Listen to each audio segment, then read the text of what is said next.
नमस्कार दोस्तों, आज की इस वीडियो में मैं आपको जितिया यानी जीवित पुत्रिका के व्रत की बहुत ही सरल पूजा विधि बताऊंगी। वैसे तो यह व्रत पूजा सामूहिक रूप से यानी महिलाएं इकट्ठा होकर बाहर तालाब के किनारे जाकर करती है और शाम के समय जितिया व्रत का पूजन किया जाता है। लेकिन आज की व्यवस्था भरी जिंदगी में बाहर जाकर पूजन करना या सामूहिक रूप से पूजन करना पॉसिबल नहीं हो पाता है, तो आप घर पर ही बहुत ही सरल तरीके से जितिया व्रत का पूजन कर सकते हैं। चलिए मैं आपको पूजा करके दिखाती हूँ। व्रत की पूजा शाम के समय की जाएगी और इस वर्ष जितिया व्रत 14 सितंबर को किया जाएगा। तो 14 सितंबर को शाम के समय आप चौकी लगा ले। यहाँ पर थोड़े से हम चावल रखेंगे और उस पर हम कलश की स्थापना करेंगे। तो यहाँ पर हमने कलश ले लिया है। कलश को कंठ तक हम जल से भर लेंगे। अब इसमें हम सुपारी, एक सिक्का, थोड़े से अक्षत, हल्दी और फूल डाल करके हम पांचों चीजें डाल देंगे। यहाँ पर हमें साबुत हल्दी डालनी होती है, तो आप साबुत हल्दी डाल दीजिएगा। नहीं तो आप हल्दी पाउडर वाली हो तो आप थोड़ी सी एक चुटकी या डाल सकते हैं। इसके फिर बाद में चावल के ऊपर हम इसको रख देंगे। उसके ऊपर हम आम के पत्ते लगा देंगे। आम के पत्ते ना मिल पाए तो आप अशोका के पत्ते भी लगा सकते हैं और पत्तों पर पहले ही हम तिलक कर देंगे, क्योंकि बाद में तिलक करना थोड़ा मुश्किल हो जाता है। उसके बाद देखिए, अगर आपके पास कुशा घास है तो इस तरह से आप तुरवा घास भी ले सकते हैं, जिसमें जीमूत वाहन जी बनाए जाते हैं और तालाब के किनारे इसको ऐसे मिट्टी में हम लोग लगा देते हैं। जीमूत वाहन जी का पुतला बना करके घर पर पूजा करते हैं। तो कलश में हम यह सब रखते हैं। कुशा घास अगर आप आकृति बना सकते हैं तो पुतला बना लीजिए, नहीं तो ऐसे ही हम रख देते हैं। चावल का आसन देखिए, हम गणेश जी को भी विराजमान कर लेंगे और जल के छींटे लगा करके हम सभी का शुद्धिकरण कर लेंगे। तो हम वस्त्र स्वरूप कलावा समर्पित करेंगे और जो हमने कुशा घास से जीमूत वाहन जी बनाए हैं उनको हम वस्त्र समर्पित कर देंगे। तो लाल या पीले रंग का कोई भी आप वस्त्र से इस तरह से आप लपेट सकते हैं। तो इस तरह से लपेट करके इस तरह से हम इसको पहना देंगे वस्त्र। और देखिए, अभी देसी घी का दिया जला लेंगे और फिर हम जनेऊ समर्पित करेंगे। तो गणेश जी को जनेऊ समर्पित कर देंगे। अगर जनेऊ समर्पित नहीं कर पा रहे हैं तो आप कलावा भी समर्पित कर सकते हैं। फिर हम तिलक लगाएंगे। तो यहाँ पर हम चंदन से रोली से तिलक करेंगे। गणेश जी को, जीमूत वाहन जी को तिलक कर देंगे। जो कलश आपने बनाया है उसको हम स्वास्तिक बना देंगे। स्वास्तिक का चिन्ह काफी शुभ माना है। तो ये 5 तिलक हम इस तरह से कर देंगे और देह को भी हम तिलक करेंगे। पुष्प समर्पित करेंगे।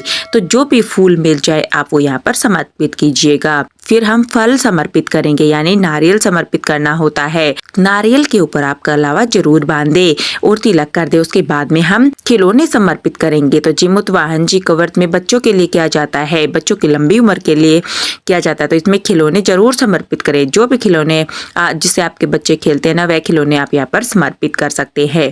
फिर हम भीगे हुए चने समर्पित करेंगे। तो भीगे हुए चने का इस व्रत में बहुत ज्यादा महत्व होता है। एक दिन पहले आप चने को भीगने के लिए रख दीजिएगा और आटे से बनी हुई कोई भी मिठाई आप यहाँ पर समर्पित कर सकते हैं। गुलगुले अगर आप बना सकते हैं तो गुलगुले बना लीजिए। आप मीठी पूड़ी भी बना सकते हैं। इसके साथ ही हम देखिए तोरई का पत्ता यहाँ ले लेंगे।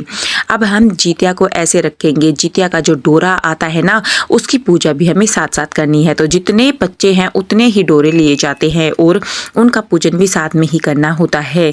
अब इसके बाद हम 1 लोटा जल ले लेंगे और सीधे हाथ में कुछ फूल और चावल हम ले लेंगे। फिर हम जितिया व्रत कथा सुनेंगे। तो व्रत का वीडियो मैं मेरे चैनल पर अलग से दे दूंगी, लिंक आपको डिस्क्रिप्शन में मिल जाएगा। आप वहां पर जाकर इसकी कथा सुन सकते हैं। अगर मैं यहाँ पे कथा सुनाने लग जाऊंगी तो वीडियो काफी लंबा हो जाएगा, इसलिए व्रत कथा मैं अलग से डाल दूंगी। कथा सुनने के बाद आप जो हाथ में हमने फूल और चावल लिए हैं वो गणेश जी को, जीमूत वाहन जी को हम समर्पित कर देंगे।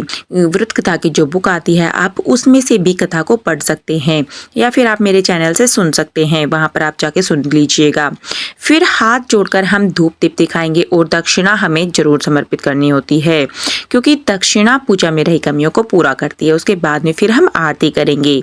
तो आप चाहे तो कपूर से आरती कर सकते हैं या फिर जो आपने दिया जलाया है आप उससे भी आरती कर सकते हैं। बहुत ही प्रेम पूर्वक हमें यहाँ पर आरती करनी होती है। तो आपको जीमूत वाहन जी की कोई भी आरती जो आती है, जितिया की कोई आरती आती है, तो आप वह आरती भी गा सकते हैं। अगर आपको कोई आरती नहीं आती है तो ओम जय जगदीश हरे की आरती भी आप गा सकते हैं। बहुत ही प्रेम पूर्वक हमें आरती करने के बाद हाथ जोड़कर पूजा में रही कमियों के लिए क्षमा याचना करेंगे और अपने बच्चे की लंबी उम्र के लिए जीमूत वाहन जी से प्रार्थना करेंगे। इस तरह से हमारी पूजा पूर्ण हो जाएगी। और देखिए, पूजा के बाद जो भी जितिया का डोरा है ना, अभी हमें नहीं पहनना है। अगले दिन जब व्रत का पारण किया जाता है तब इसको पहनना जाता है।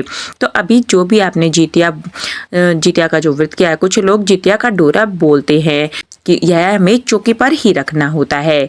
और जो जल है ये आप चंद्रमा को अर्घ दे सकते हैं, क्योंकि शाम के टाइम में व्रत किया जाता है तो चंद्रमा को अर्घ दे दे। प्रसाद जो है वो आप बच्चों में बांट सकते हैं। कुछ लोग इसी दिन बच्चों में बांट देते हैं प्रसाद, कुछ लोग पारण के दिन बांटते हैं। तो इस तरह से हमें जितिया का पूजन करना है। चौकी आपको अभी नहीं उठानी है, अगले दिन पारण होगा तभी चौकी उठाई जाएगी। जितिया व्रत का पारण कैसे करना है और चौकी हमें कैसे उठानी है, सारे सामान का हमें क्या करना है, इसका वीडियो मैं आपको चैनल पर दोबारा से दे दूंगी। लिंक आपको डिस्क्रिप्शन में मिल जाएगा, आप वहां पर जाकर देख सकते हैं। अगर आपको कुशा घास नहीं मिलती है तो आप मिट्टी से भी जीमूत वाहन की मूर्ति बना सकते हैं। चील की, सियार की आप मूर्ति जरूर बनाए और उनका पूजन किया जाता है। तो इस वीडियो में इनका भी वीडियो आपको मेरे चैनल पर मिल जाएगा, लिंक मैं आपको डिस्क्रिप्शन में डाल दूंगी, आप वहां पर जाकर देख सकते हैं।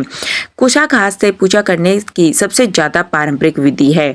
तो यह पारंपरिक और सरल विधि आपको कैसे लगी आप कमेंट करके जरूर बताना। और अगर आपको ये वीडियो पसंद आई हो और थोड़ी बहुत भी यूजफुल लगी है तो इसे लाइक कीजिएगा, ज्यादा से ज्यादा शेयर कीजिएगा और चैनल को सब्सक्राइब करना ना भूलिएगा, क्योंकि आगे आने वाली वीडियो आपको सबसे पहले चाहिए, इसलिए आप चैनल को जरूर सब्सक्राइब कीजिएगा। तो दोस्तों मिलते हैं नई वीडियो के साथ, तब तक के लिए नमस्कार दोस्तों।